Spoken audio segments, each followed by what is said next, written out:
Welcome to everybody. Very warm welcome to Patricia. Thank you very much. We have been putting on this series, this speaker series, since the lockdown started, and the teachers that were supposed to come here at Langwood during this springtime, so they were kind enough to support us this way and to do this speaker series with us. So thank you very much. Thank you to all of you also who have been accompanying us during these days, during these weeks. Today with Patricia, we are going to have a talk, a teaching about cultivating equanimity in troubled times. Not only a teaching, but also guided meditation to experience some of that too. I don't think Patricia needs much of an introduction. I'm sure that all of you know her already, but I would say a few words. She has practiced and studied Buddhist meditation in Asia and the West since 1984. She has been teaching Vipassana meditation since 1997 in Europe, Israel, and the USA. And she was trained at the Insight Meditation Society under the direction of Joseph Goldstein, and also in Insight Dialogue with Gregory Kramer. And also she's a trained MBSR teacher by the UMass University of Massachusetts. So the format is as usual. We will have roughly 1 hour of teaching with Patricia, and then at the end there will be some time, like 10-15 minutes for questions and answers if you have any questions or any comments that you want to share. So no much further ado from my side. So I'm going to hand it over to Patricia and enjoy the session. Patricia. Thank you for the invitation, Begonia. Welcome, everyone. It's really nice to see some familiar faces and also some of you that I don't know. And welcome to all. So the choice of this topic is actually quite relevant to us all, I think, these days. I'll be speaking of equanimity as a balance of mind. What is equanimity? How is it strengthened? And why is it significant? Quite frankly, it's my main practice these days. So if you want to be introduced to a quality of mind that can be balanced no matter what is happening, this is really of interest to be able to have such a teaching where it's so inspiring to me that we're able to have the capacity to train our minds and to train our hearts in a way that we can find somewhat of an ease or a greater freedom in relationship to turmoil, in relationship to maybe change. So when we do so, we're simply more steady instead of more shaky. And there's a sense of greater clarity that grows along with a stability of mind that helps us know how to respond to what is happening, how to respond to life circumstances, and how to meet the inner experiences. So extremely valuable. Now, in the context of meditation that I teach, Vipassana, there is a quality of equanimity which manifests in different ways. And one is linked to naturally the qualities that we cultivate as energy, mindfulness, interest or investigation, calm, concentration. So all of these naturally unfold within each other. And there's an embedment of these qualities that manifest. So it's not to think that we need to only cultivate one quality. When one manifests, the others will follow along. So this is clearly one experience that I can share. Now, there are other clearly types of manifestations. Equanimity also shows up when we have the beautiful teaching of the Brahma Viharas, the divine abodes, which you may have encountered in your life and that are very supportive, as loving kindness, compassion, empathetic joy, and the last one is equanimity. This capacity of the heart that can hold joy and that can hold and manifest kindness and care, whatever the circumstances. Tonight, in the context of this talk, I'll be talking mainly in terms of how can we balance our mind. Equanimity, if we want to make it a little bit simple, it is really equanimous to a balanced mind. One aspect is that when equanimity is present, there's less preference, or there's no preference, which implies that there's an openness of mind, an openness in relationship to what is manifesting in terms of change. So can we be balanced when we are experiencing change? And of course, these days, there's been an incredible change in our lives for each and every one of us, I'm sure, but also a collective change. This is an amazing time, actually, where we are on a human level, on a planet level, experiencing a lot of change and not knowing exactly where this change is going, what is going to be manifesting onward. So as human beings, and naturally also the natural world, we're subject to continual change throughout life. This is called impermanence in the teachings, right? It's one of the characteristics of existence.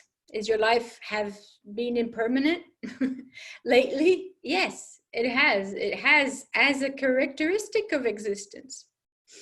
There's one little line that I like to talk about. It's a disciple that asks a great master of the Thai forest tradition, and his name was Ajahn Chah, and he says to ask to this master, what is the essence of the path? And his answer is, you can always be sure that you're on the path because we are here present and we notice that everything changes. Impermanence being the pivotal point, everything changes. This is something which we can experience. So only when we learn how to relate skillfully to this world of impermanence, of change, can we really find peace independently of the circumstances. So this is how powerful the teaching is, giving power to the mind and how we are in the presence of an ever-changing process of manifestation, expression, birth, death. Everything's there right in front of our eyes these days, you know, very much more in our face. And so we can sense the vulnerability. Vulnerability is maybe something that we fear, but in the same time, we are more likely to also notice the sensitivity that may come, and we are sensory beings. So this is a wake-up call. And in the face, we begin to actually be interested in how we are noticing the ways that we struggle against this truth of impermanence, how we struggle against change. We don't want it. We don't want things to be the way they are. So this is a very important aspect, non-preference, noticing that we are able to move, to lean in the direction of allowing to meet the experiences that are just facing us. It's important, however, to not interpret equanimity as indifference. or passivity or disconnection. And I think that's a very clear step, that when we notice, okay, so allowing and just, not being engaged, it's not at all like that. Equanimity is not at all the same as inaction. It's not at all about an uncaring attitude that we just, don't care, so we let things be and we're not involved. It's quite the opposite, actually. On the contrary, the injustices must be righted. And we notice these days how in so many parts of the world, there are so many injustices and there's engagement. So when equanimity is present, we act, but we're more likely to act from a place of balance, of compassion, and of wisdom. So this is very different than acting with anger or aversion or whatever struggle there may be in our mind. So of course, we are where we are on the path, and we move, we evolve with the way things are. But the learning process is really helpful when we begin to call forth this quality, that we call forth equanimity, that it comes to us and that we can actually sense it, be a little more present than not having any equanimity. So to the question, how is it strengthened? How can we kind of apply it? This has to do with, like with any other quality, it has to be cultivated. Like we cultivate mindfulness, we cultivate clarity, wisdom, or calm. This quality as well can be cultivated and drawn forth. Naturally, it unfolds through repeatedly bringing mindfulness and awareness to notice, how am I relating? How am I relating right now? How am I behaving in terms of this experience? Whatever experience it may be. It may be an inner experience, like, having some sense of anxiety, or maybe fear, or maybe some sense of discomfort or irritation. It doesn't need to be a big thing. Or how am I relating in terms of an experience which is happening outside of myself, that I'm actually observing, noticing, where maybe I'm not even involved, but there is a sense of being driven to notice, is mindfulness present? And is equanimity present? So in our relationship, we find the way to notice, what is actually my experience? How am I relating? And very often, if we're interested and really quite open to look, we're going to be noticing that we're relating with reactivity. And so this is the first step. We're mindful of our reactivity. But with support of balance, we don't stay stuck. We don't stay entangled in our reactivity. We are able to notice that, oh, there's reactivity here, and we're not caught by it. Which means that there's a mindfulness release of the reactivity.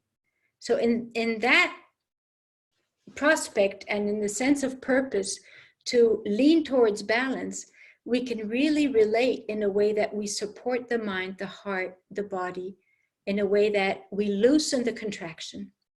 We loosen the type of entanglement that can be there. So this is a process. It's not a state to earn or to get. We lose balance, we regain balance. This is always where the practice is happening, moment after moment, in real life, meaning in present moment. It can't happen tomorrow, it can't happen yesterday. It can only happen when there's present moment awareness. One of the ways that I've been really interested in cultivating equanimity, and the teaching speaks of this, is in our daily lives. Actually, I don't know how much you meditate on a cushion, or you have a formal meditation, maybe you don't, and you don't clearly have every moment that you're sitting on your cushion. So equanimity is exactly the quality that we can cultivate and nourish off the cushion or off the formal meditation, which means that it's what the Buddha called cultivating equanimity in the face of the 8 worldly dharmas or phenomena. And I'm just going to explain what this is. These 8 phenomena are made up of 4 pairs of opposites. We're all subject to them. You're going to notice, oh, of course, I know those. And they are, what are the pairs? One pair is gain and loss. The second pair is praise and blame. The third pair is pleasure and pain. And the fourth pair is fame and disrepute. So have any of these pairs come to you in your lives? Do you know them, or they're very strange? This is so immediate, isn't it? Maybe just today already, you know? Was there a moment of gain or a moment of loss or a moment of pleasure or pain? It's so immediate. So I'll give you just 2 examples to illustrate this point. The first has to do with pleasure and pain, which is, of course, probably the most obvious. When it's not one, it's the other. In my own life situations, I've had to deal with a lot of health issues all along. I don't know, maybe it's just understanding and needing to learn from the teaching by way of suffering. But health has been an issue quite a number of times. And so this has been a journey where equanimity has been enabled in terms of being strengthened because of challenging situations. My last journey in terms of health, I've had COVID-19. So this is not very long ago, right? You've all heard of this virus. And luckily, I healed from it. I didn't need to go to the hospital, so it wasn't the worst of cases. Yet I was gasping for air for a number of days and nights and experiencing very unpleasant physical experience. And so it's very easy to get reactive in those moments. Reactivity is just can be, you know, fear. Where is this going? Not knowing is also a lot about this new virus. So in the mind, going into extrapolation of how horrible I'm going to feel for the rest of my life if this virus doesn't go away, and how much the mind makes up, really needing to look at the thoughts that manifest, which has nothing to do with the physicality of the experience. So how the thoughts feed the opposite state of equanimity, which is imbalance. How the thoughts feed the unsettledness. And how then they can add fear or distress to the situation.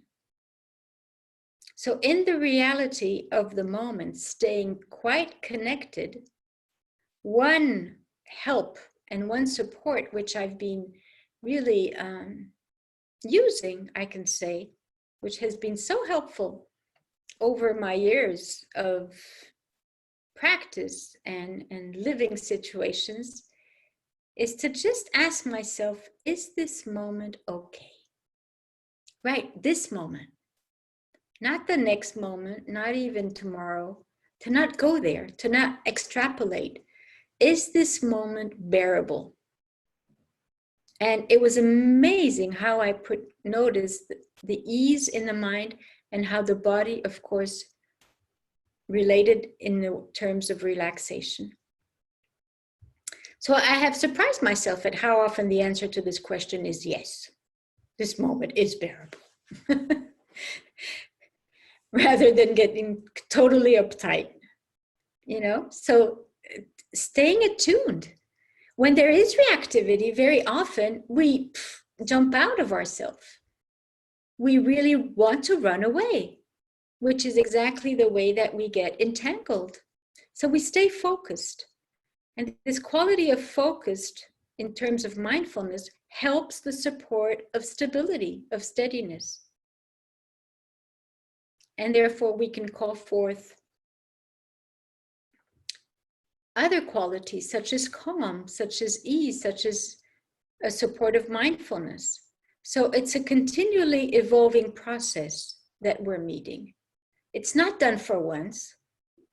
This is why it's so interesting. It's a living process, which engages us in each and every moment. And when we get swept away, well, we just notice that. Oh yeah, I got swept away. There's reactivity here again. It's not done for once. Oh, what's happening here? Is this moment okay? Yes, it is. So this meditation is much more an attitude of mind, which helps us relate in a way that we support balance, much more than a technique. It's an attitude, which means that what is relevant is the whole of our life. And it supports a quality of interest in terms of developing balance. Then there's a sense that we feel the connection. And with that connection, there's more ability to receive rather than react, to allow rather than not allow, to open rather than close.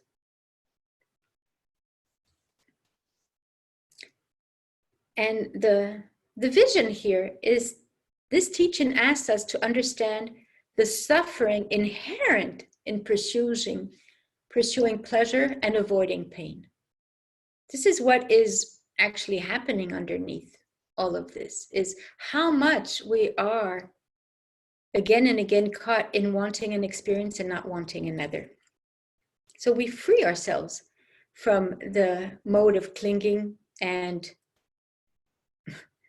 aversion or not wanting. We're going to be facing this. I want this, I don't want that. And there's plenty of preferences there. But the balance is saying, okay, can I accept? Can I allow? And there's a capacity to stay more attuned. Balance comes from there. The second example that I'd like to give you tonight has to do with gain and loss. And it may very well be an apparent misfortune that has in reality only served to avoid the worst. And that usually is what happens. Here's a little story that illustrates this point very well. It's a Zen story. I'm going to be reading it. A farmer's fence broke and his horse ran away. He had no horse to help him with the hard work of plowing his field. His neighbor came to meet him and told him that he was really unlucky. The farmer replied that everything would be all right. The next day, his horse returned with a beautiful mare. The neighbor came to meet him again and told him that finally he was really lucky. The farmer said then, "We'll see." The farmer's son set out about training the mare, but the mare was very wild and he fell and broke his leg badly. The neighbor ran up and told him that he was really unlucky in the end.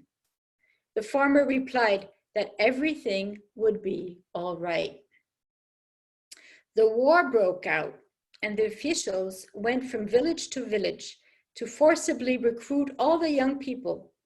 But the son of our venerable peasant had a broken leg, so he had to stay at home.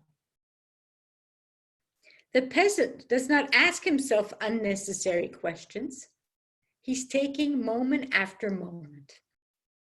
When faced with a problem, he knows that there is a solution, which means that there's always a solution.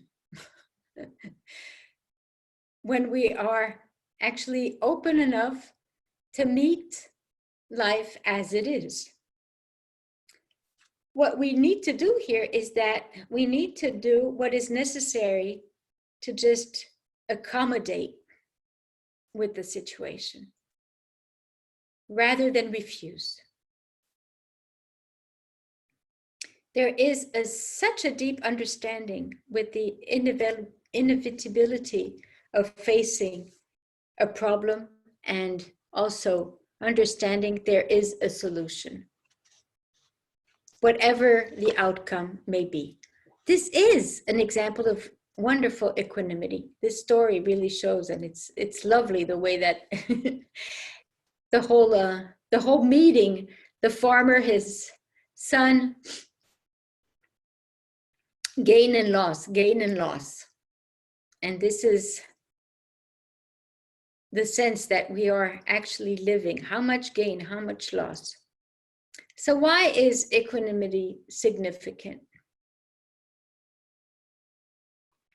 By developing a continuity of awareness or mindfulness, when we are present enough to be interested, and I think interest is a very big part, and be aware of what is happening, both in ourselves and in the world outside, what is actually happening in these moments, in this world, we're progressively better able to remain connected, allowing and accepting of what is. And what I sense in many people today who are not practitioners, who are not interested in maybe being an investigation process or a learning process, there is exactly the opposite of connection. What we're noticing today, and we can see people really disconnecting. It's too painful, I disconnect. I don't want to see what needs to be seen. I don't want to show up. And so clearly there is a dimension of suffering which is not needed. It's a lack of consciousness. And of course, there are moments we'll feel like that it's okay to feel like that, but not as a whole, not in general terms, because this connection is exactly what will make us feel in a deeper sense of suffering. And reactions follow from there. We don't want to see, we don't want to look, we don't want to be with this person. So it's painful to feel like that. So at times there will be the momentum, at times there won't be the momentum. But to have a way that we understand that it's all an unfolding, and that there can be circumstances that are easier than others, where we actually can connect and be interested in how we are. And that momentum of attention, of awareness strengthens. As it strengthens, it becomes a support for balance, independently of what is happening in your own life. So now the example that's given is if we have in mind strong winds, right? We've had times when there were strong winds and we're at sea. What will keep the ship upright? It's the ballast, right? So equanimity is exactly like the ballast of a ship that cannot be easily kind of moved by the winds. Or there's this dimension of being kind of having a strength, like when you have a tree and it's well rooted.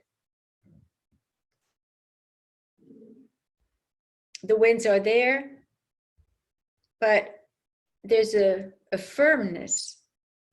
And yet there's flexibility. Equanimity can dance also with life. It can kind of take in the wind.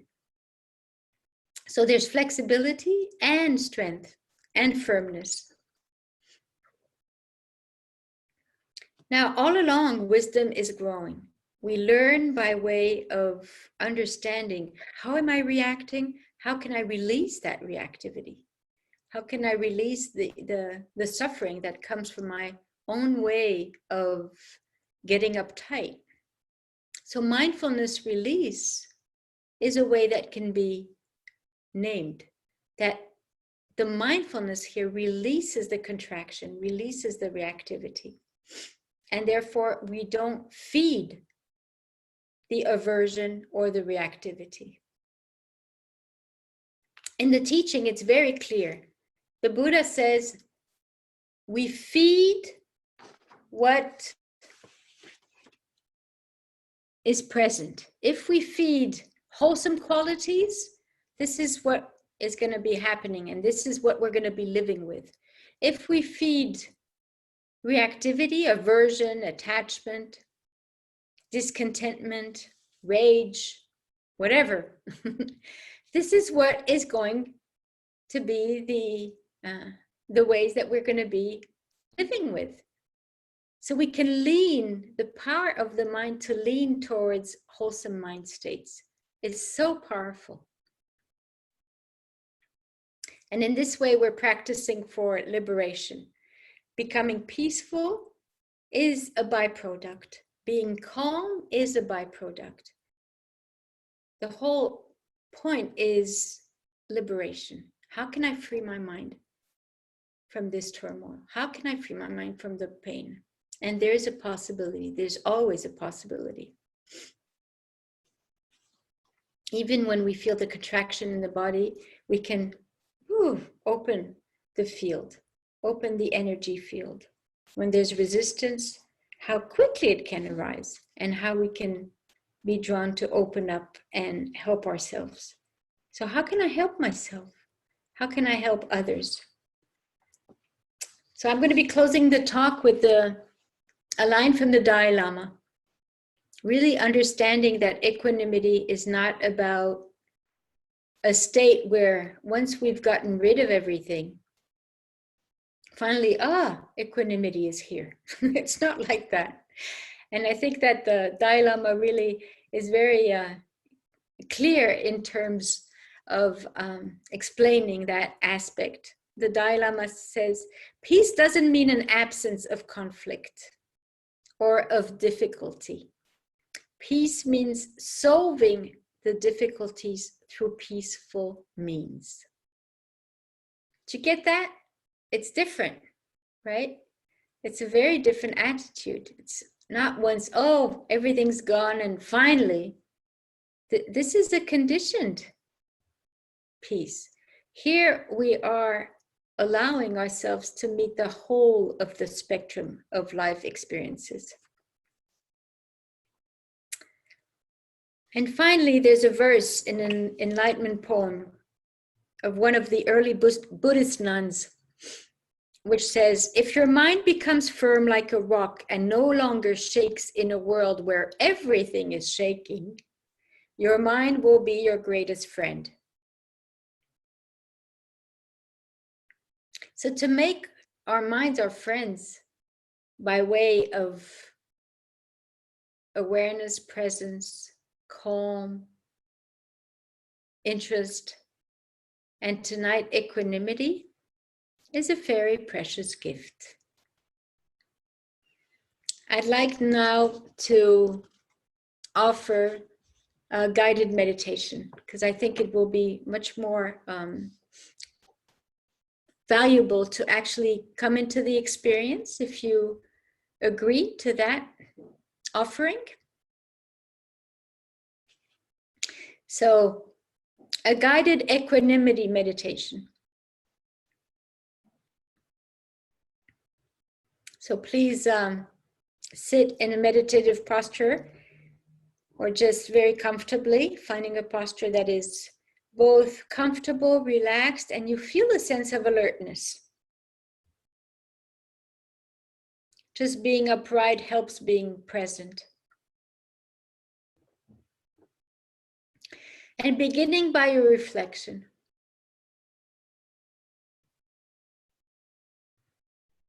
How we can sense these days that for all beings, life looks a certain way. All beings here have their ups and downs. Me and all beings have their joys and sorrows.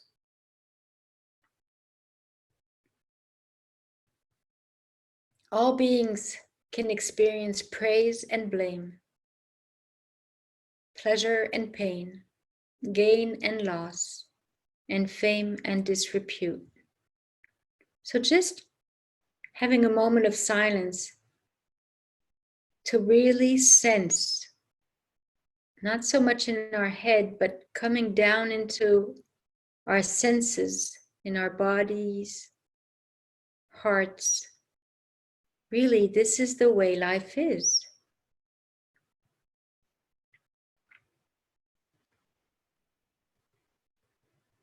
And if possible, we allow for this wisdom reflection to touch us.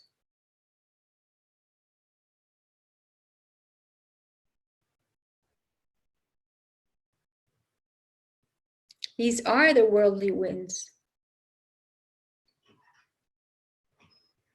There's birth and death. There are many, many different situations happening so close to us and some far away. But all beings have their own journey.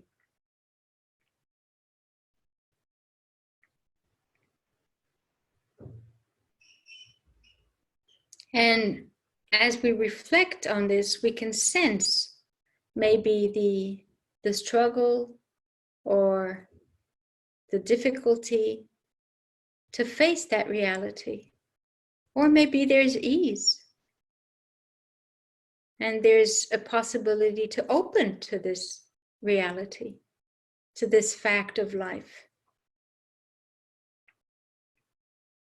Helping ourselves, supporting ourselves with mindfulness.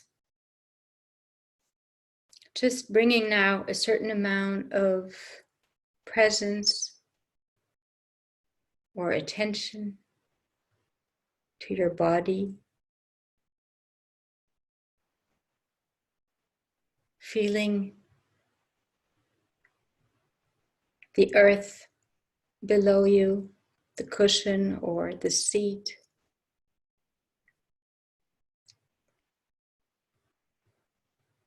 Feeling your heart. Noticing what happens in your heart as you're reflecting on this characteristic of life existence.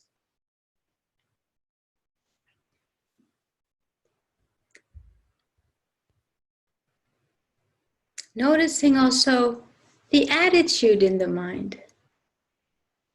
Is it okay? Is there acceptance? Or maybe not. Is there calm or agitation? How does your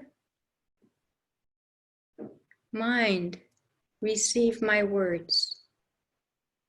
How does your heart resonate?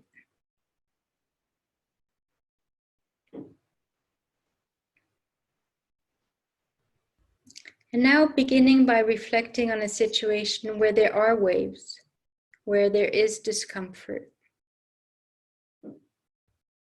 Now, not a lot of discomfort. When we want to practice, we want to be able to stay with the situation. So very little ripples. It can be in relationship to a person, maybe a situation at work, or in your home, or maybe in yourself, or in terms of maybe a physical difficulty. Somewhere where you would like to have more balance. Again, not too difficult, because then you would immediately feel the reactivity. So you choose a situation which is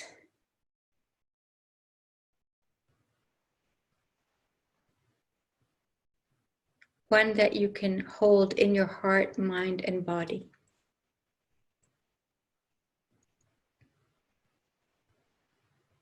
Taking a moment to see which situation is an appropriate one to choose. And you can, of course, have a visual image or words, or just a feeling tone, a sense of this.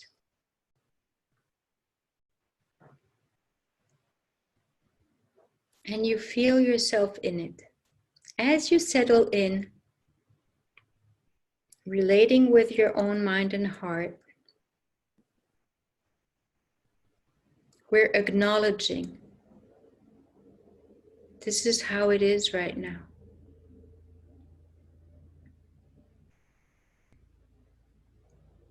If there's another person involved, we're not sending equanimity to the other person. This is just a witnessing. A witnessing of how things are right now, whether it involves me alone or me and another being, or maybe more than one being.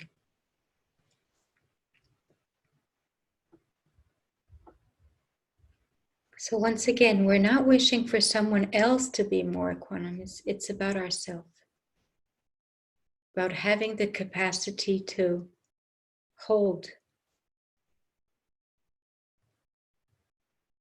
support our own minds and heart in this situation. And with one or two phrases, we can actually help and support ourselves. This is how it is. Things are like this right now. And if there's reactivity, noticing it. And choosing the direction of balance as best possible. And here it's helpful to say one or two words, or even a phrase. May I open with care?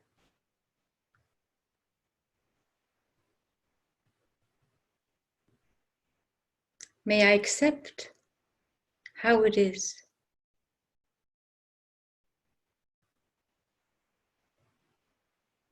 Or may I let go of struggle?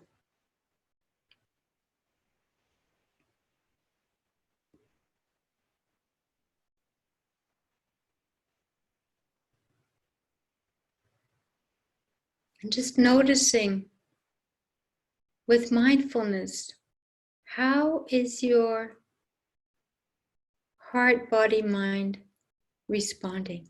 Checking what happens as you say these phrases, or maybe just one. Maybe you have your own and you'd like to make up your own phrase. It's fine. So taking a moment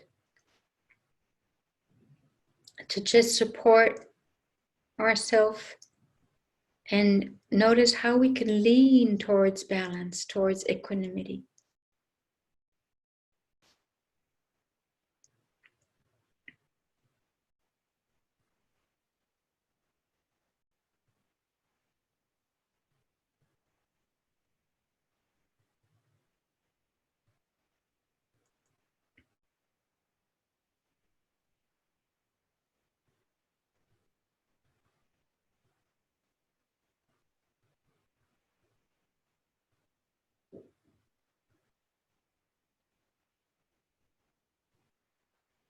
Sometimes you may find that you don't have any words, that you're very settled in your heart.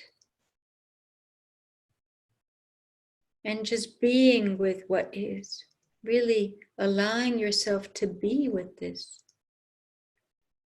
And notice the firmness, the capacity of the heart or mind to settle. And then maybe again inviting a phrase. So just really helping ourselves stay connected.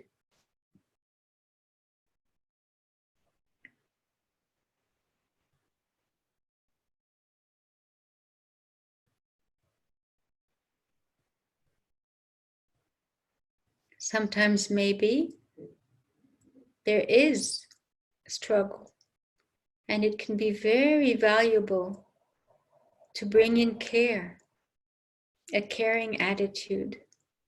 It may be to maybe place a hand on a heart that is shaky.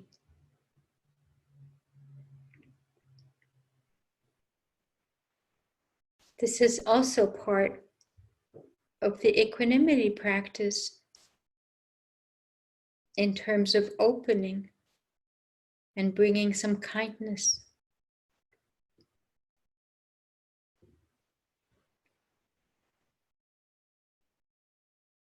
So to this effect, may my heart and mind open with gentleness, with care. May I support kindness. So we sense that other qualities can support balance.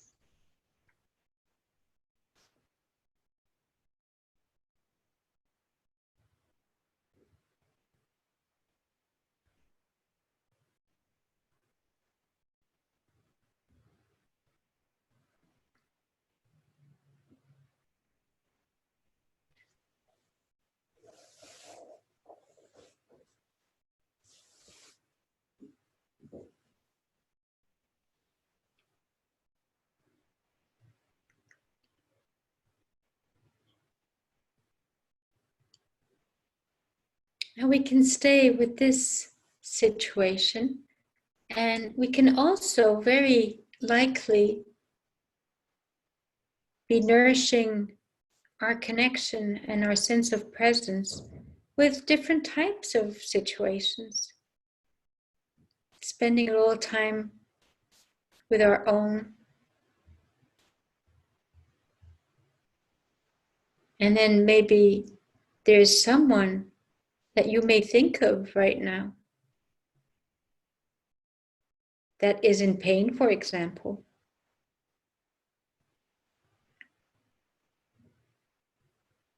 And it is a little hard to accept their pain.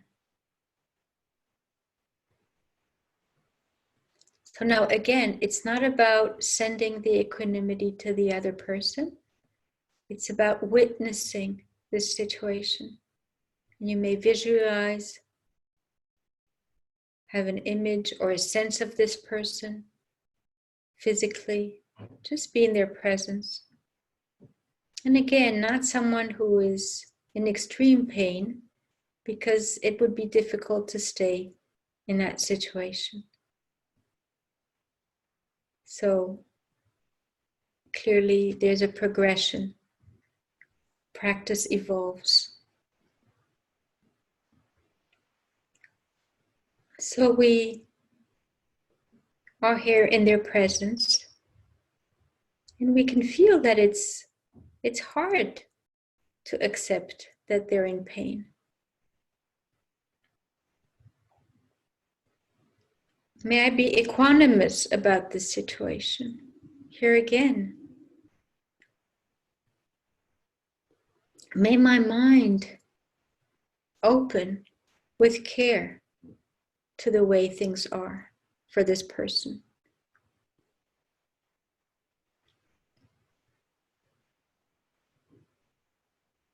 And you can let the phrases be infused with care, especially if there's pain.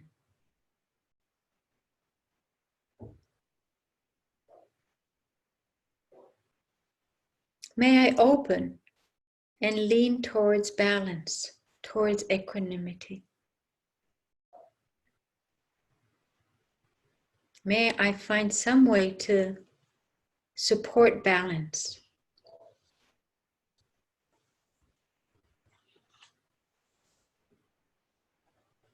And then once again, noticing what happens as you say these phrases, checking the attitude of mind.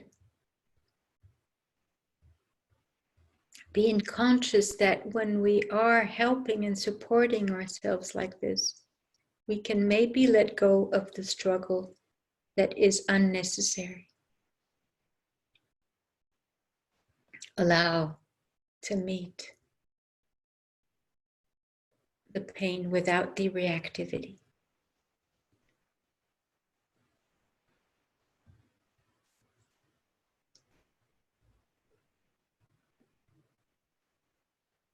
So in each and every step, we actually take the time to find the words that resonate for us.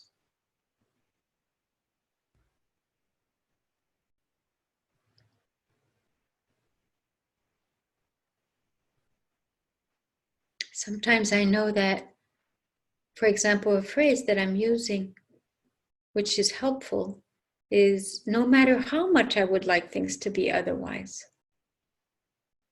things are as they are right now. May I can accept, may I can call forth balance.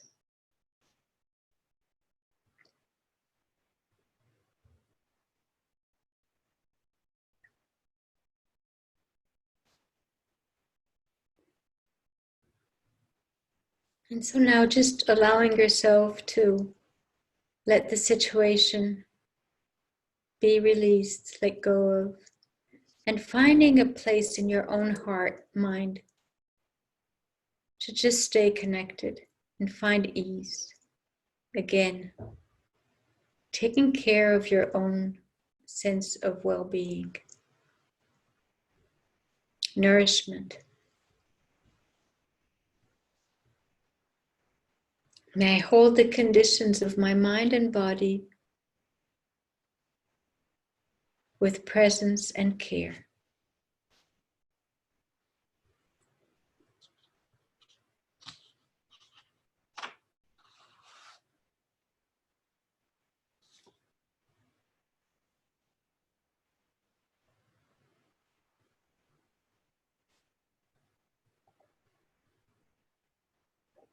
And taking the time to receive, allow whatever difficulty there may be.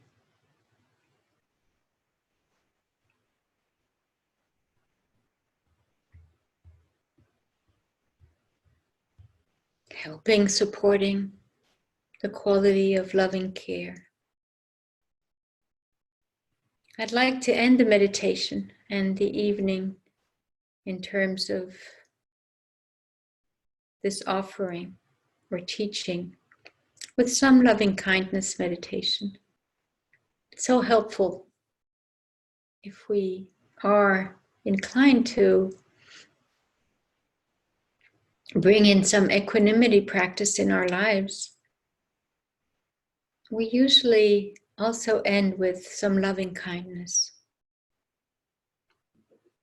So collecting the energy with some kindness right now. Settling in our heart center, if we wish, or just having a sense of our body's presence. And again, if we wish to have a hand or two hands, just settle on the heart area to feel rather than to think.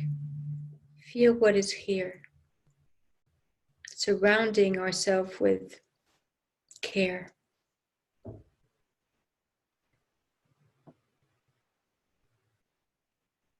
And we can always feel the warmth and the love of the kindness, that lightness.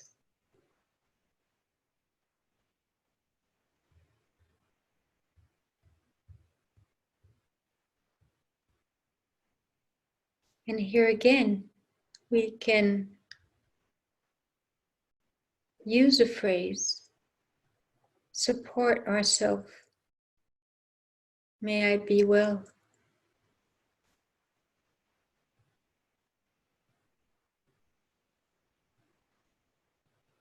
May I care to care.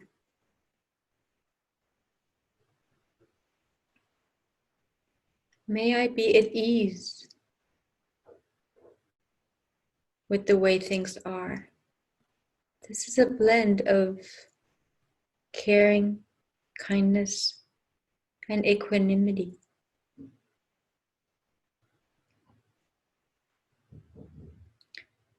Extending metta to someone near you.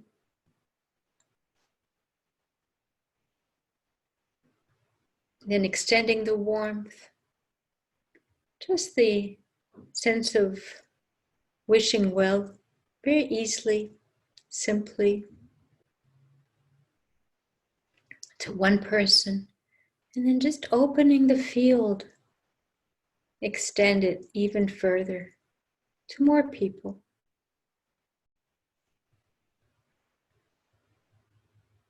Naturally, we can have a sense of our own presence in our own environment at home.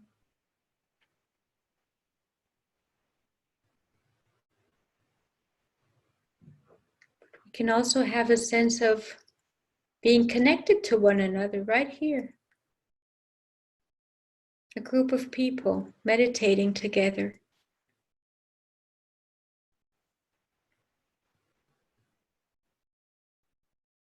Each person touched by the embrace of metta and the interconnectedness in terms of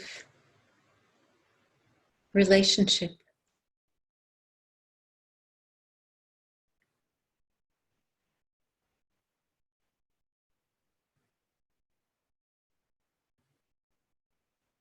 And extending the metta in all directions.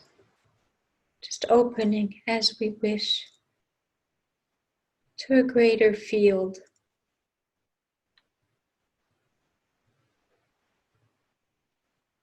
Maybe to the land near you, to the creatures, the animals, all the friends, other family members, teachers, ancestors,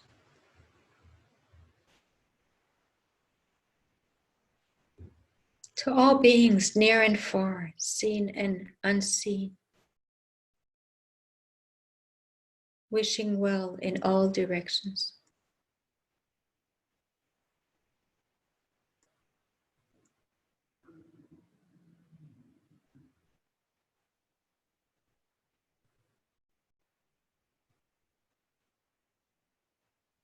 And finally, wishing that there may be peace and harmony in this world.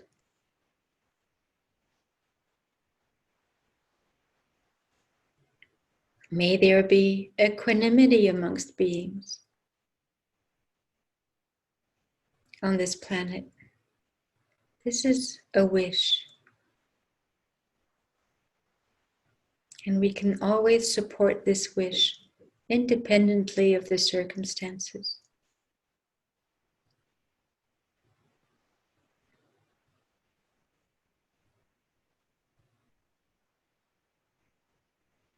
May there be peace. May there be harmony. May there be equanimity. May there be kindness and care.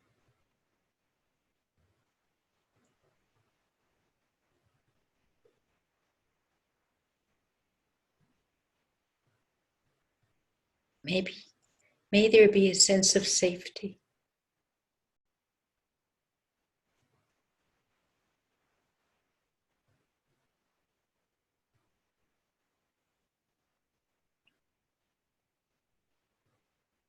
And now very gently opening our eyes reconnecting with your screen.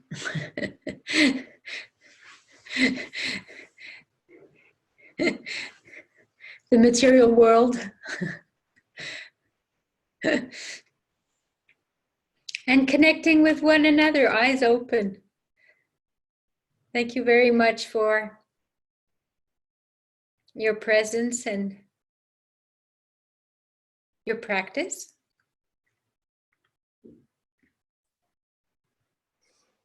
Thank you very much to you, Patricia, for sharing all this with us. I think very, very necessary. Thank you so much. So now, tenderness is always good. Tenderness is always good. Yeah.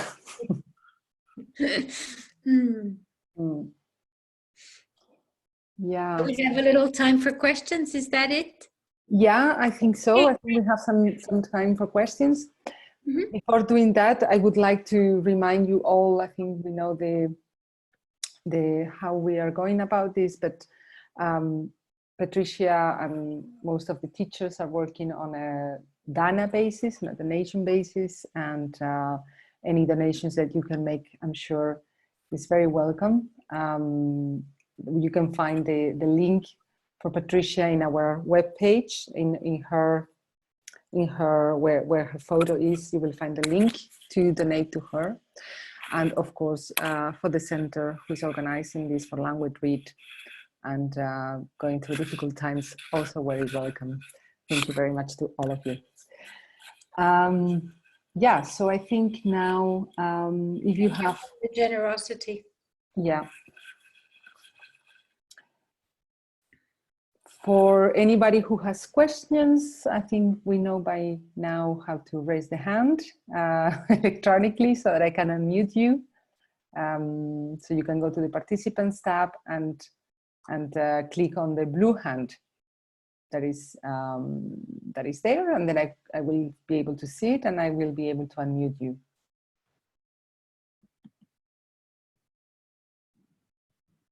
It can be questions, comments, anything to share. Begonia, there is someone who would appreciate that I repeat once more the quote of the Dalai Lama.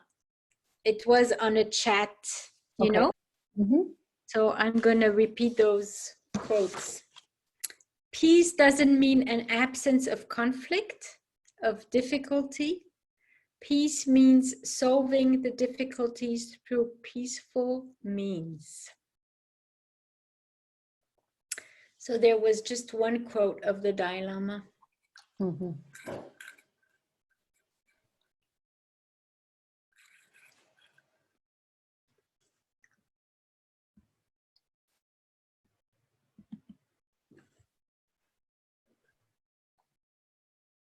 Sweet.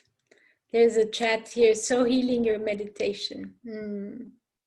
It's good. I know it's a private, but it's nice to just mention it. So I have questions for you. Have you done equanimity practice in a way that it's helping and supporting your life situation these days?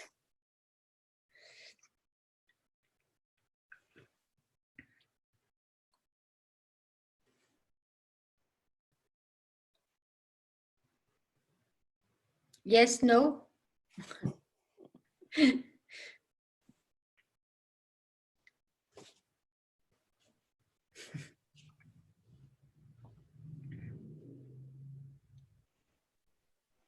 Sabine.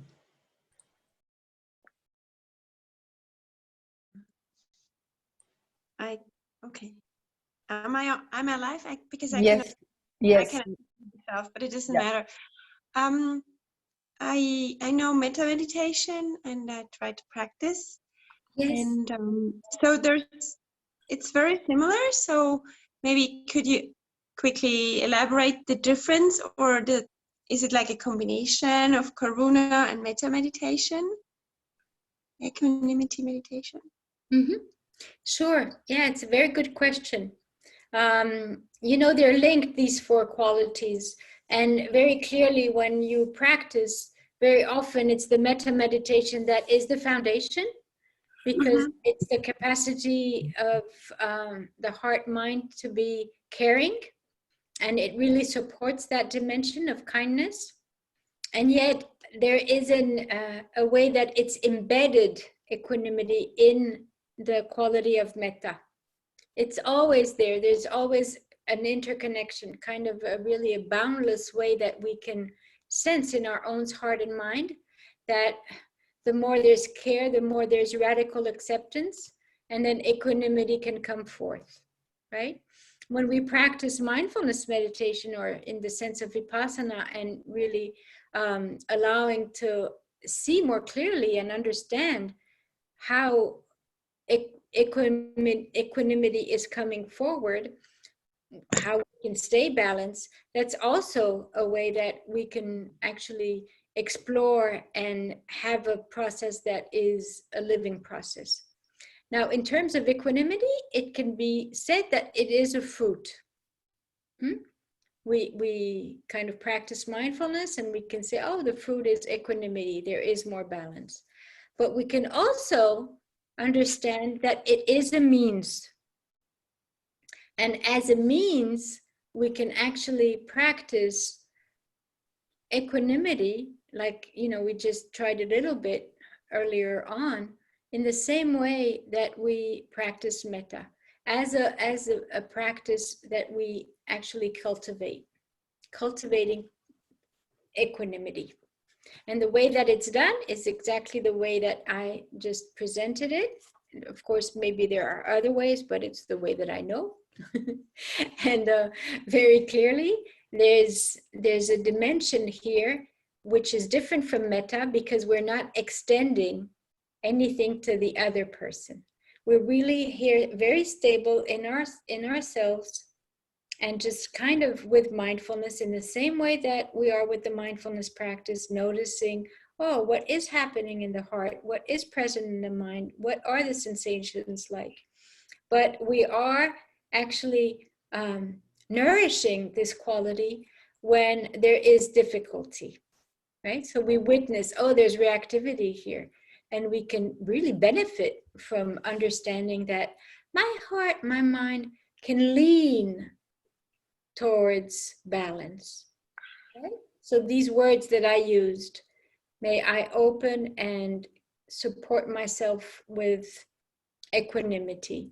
And we can sense the benefit of that in that moment, rather than fuel the reactivity, put fire on the fire.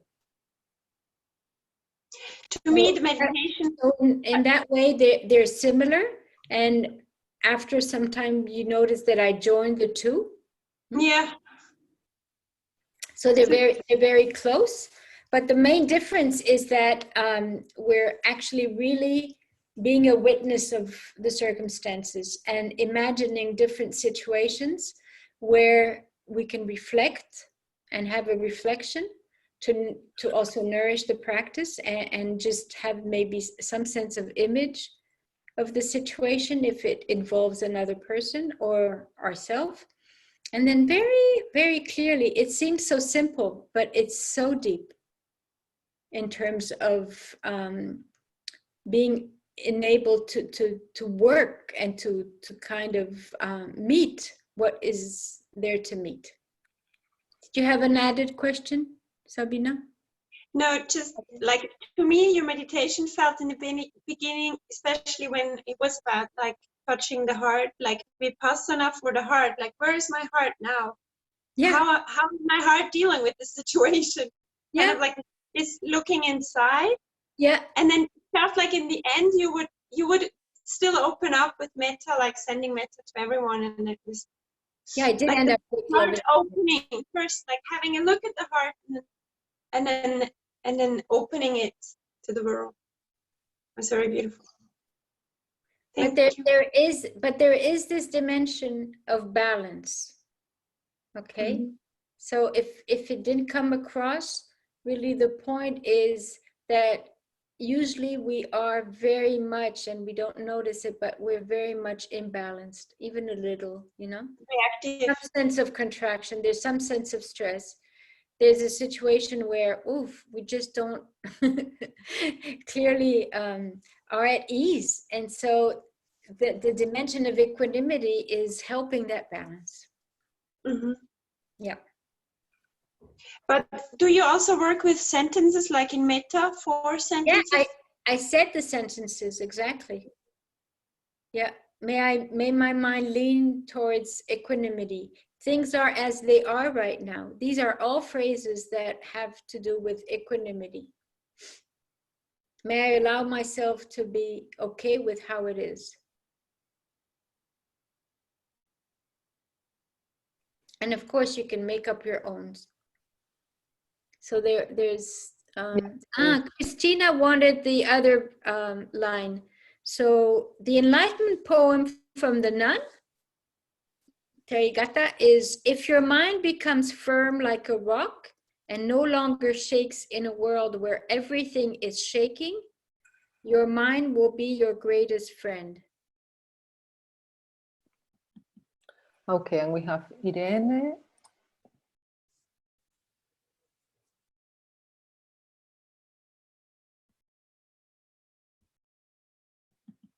Yeah. Can you hear me? Yes. Hello, Irene. Hello, Patricia. Nice to see you tonight. Nice to see you. Mm-hmm. And so comforting to do this meditation with you. And to me, the word of witnessing really resonated inside of me, because with the word witness, there's a sense of presence, but not going into the other person, like into, meaning I was just feeling, I had a phone call with a girlfriend who's living in the Tessin and who just crossed the border to go and see her sister in Bologna in Italy. And she can only see her from the balcony. She cannot go and visit her. And, you know, she was telling me about all this situation. And I was thinking I was feeling and thinking of her during the meditation. And I thought, wow, this is very different for me from sending metta. May she be calm, may she be happy, may she, as if I wanted to do something for her. Mm-hmm. And here it was just a situation, okay, this is her situation, this is the way things are. Yeah. And I felt less stressed, and I felt less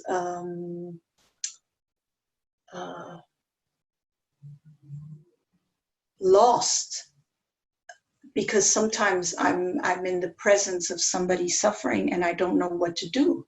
I'm just lost in the other person, or I just get, and then the reaction is, I want to get away. Yep. Because I can't stay with this suffering. So for me, it was really, I really experienced it during the meditation as something really helpful, of being, of witnessing. And the other word is lean. Mm-hmm. To me, that was so, I really lived it in my body. Well, you can lean towards, oh no, more suffering. Oh no, I want to get away from it. And just lean towards, yeah, staying. Great. It's exactly what it's about. I'm so happy for you that it was a living experience. And I think it was very helpful for you saying, don't take a difficult situation it's like when we practice metta, we don't start with a difficult person or an enemy. And here I felt like it was a wonderful way to go into the practice. Yeah, not too difficult. Of course, when there's a need for equanimity, balance, if we are living a situation, we usually take a situation where it's not, completely at ease, and it doesn't require something of a balancing act. So it may be a little bit shaky, but not too shaky. Mm-hmm. But that's so important for me, because that's where the caring comes into, and the word caring also resonated very strongly inside. Yeah. Because if we start with the terrible situation, oh no, I can't do that. Oh no. It's impossible. Your mind will contract, your heart will be, yes, racing.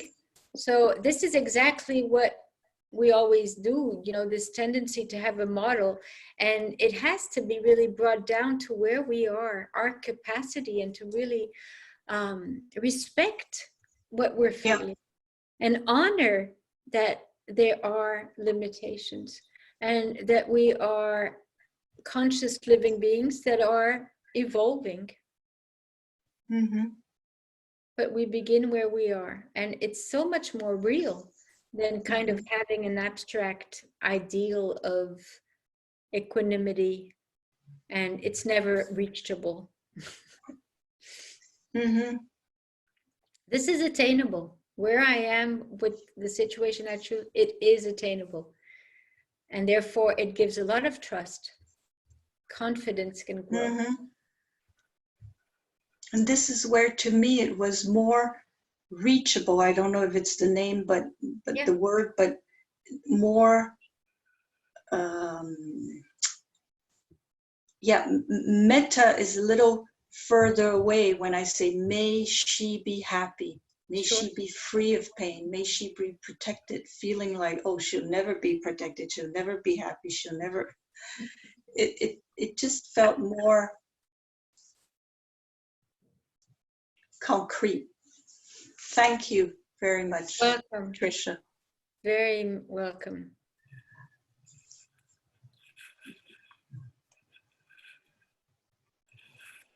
So, Begonia. Yeah, it's 9:20. I don't know if there's still any questions, or I think, what do you think, Patricia? We can. I think we can.